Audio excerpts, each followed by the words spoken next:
Hello friends, welcome to our channel dream to success. আমি ভৌতবিজ্ঞান থেকে তোমাদের আজকে একটা ক্লাস করাচ্ছি। দেখো, আমি তোমাদের এর আগের দিন আর্সেনিক দূষণ সম্বন্ধে পড়িয়েছিলাম, কি কি রোগ হয়, কিভাবে আর্সেনিক দূষণ হয়, প্রাকৃতিক কারণ, মনুষ্য সৃষ্ট কারণ। এবার আজকে আমি তোমাদের ফ্লুরাইড দূষণ নিয়ে পড়াবো। তো চলো ক্লাসটা স্টার্ট করা যাক। দেখো, ফ্লুরাইড দূষণ প্রাকৃতিক ও মনুষ্যকৃত উভয় কারণে জলের ফ্লুরাইড দূষণ ঘটে। প্রাকৃতিক কারণ কি না, ফ্লুরোস্পার, ক্রায়োলাইট, ফ্লুরোঅ্যাপটাইট খনিজ পদার্থ হিসাবে থাকে। ফসফেট ঘটিত শিলায় ওজন হিসাবে প্রায় 3% ফ্লুরাইড থাকে। ভূত্বকে প্রায় 0.08 ফ্লুরাইড থাকে। আগ্নেয়গিরির অগ্নুৎপাতের ফলে প্রচুর ফ্লুরাইড যৌগ মাটিতে মেশে। এই সব কিছু যৌগর কিছু অংশ প্রাকৃতিক জলে মিশে জল দূষণ সৃষ্টি করে। তাহলে এটা গেল প্রাকৃতিক কারণ। এবার মনুষ্য সৃষ্ট কারণ দেখো, সার থেকে ফসফেট ঘটিত সার উৎপাদনের কারখানা এবং চাষের জমিতে ব্যবহৃত ফসফেট জাতীয় সার থেকে হাইড্রোফ্লোরিক অ্যাসিড, সিলিকন টেট্রাফ্লুরাইড, ফ্লুসিলিসিক অ্যাসিড মাটিতে মিশে পানীয় জলের মধ্যে উপস্থিত হয়।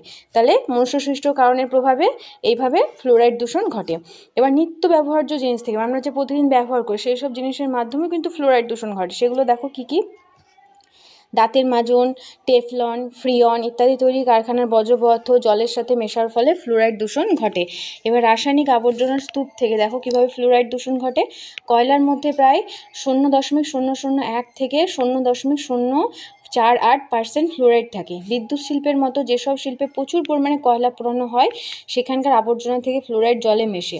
ইট, বালি, টালি, মৃৎশিল্প, কাঁচ, স্টিল প্রভৃতি শিল্প থেকে উল্লেখযোগ্য পরিমাণ ফ্লুরাইড প্রথমে মাটিতে ও পরে জলে মিশে গিয়ে ফ্লুরাইড দূষণ ঘটায়। এবার ফ্লুরাইড দূষণের ক্ষতিকর প্রভাবটা দেখো।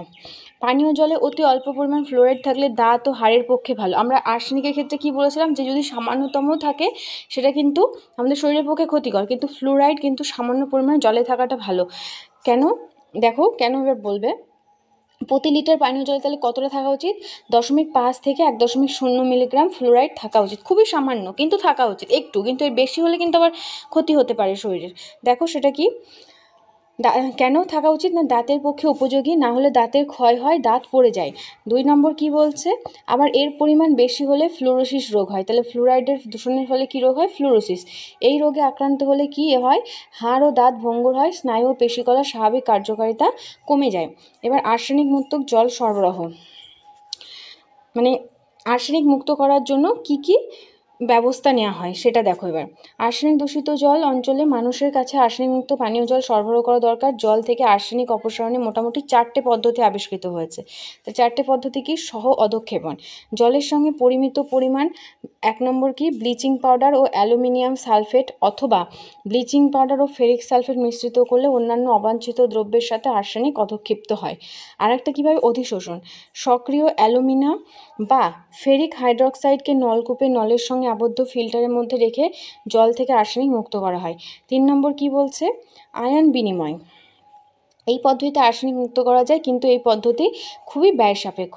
4 নম্বর কি বলছে? বিপরীত অভিস্রবণ। তাহলে এই পদ্ধতিতে সেলুলোজ ট্রাই অ্যাসিটেট অর্ধবেদ্য পদ্মাসে ব্যবহার করে জলকে আর্সেনিক মুক্ত করা যায়।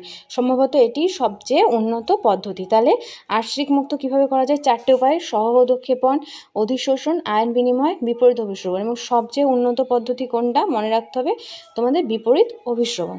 তাহলে আজকেকার মতো ক্লাস এই পর্যন্ত। তোমাদের যদি আমাদের ক্লাসটা ভালো লেগে থাকে তাহলে অবশ্যই লাইক, কমেন্ট এবং শেয়ার করে দিও।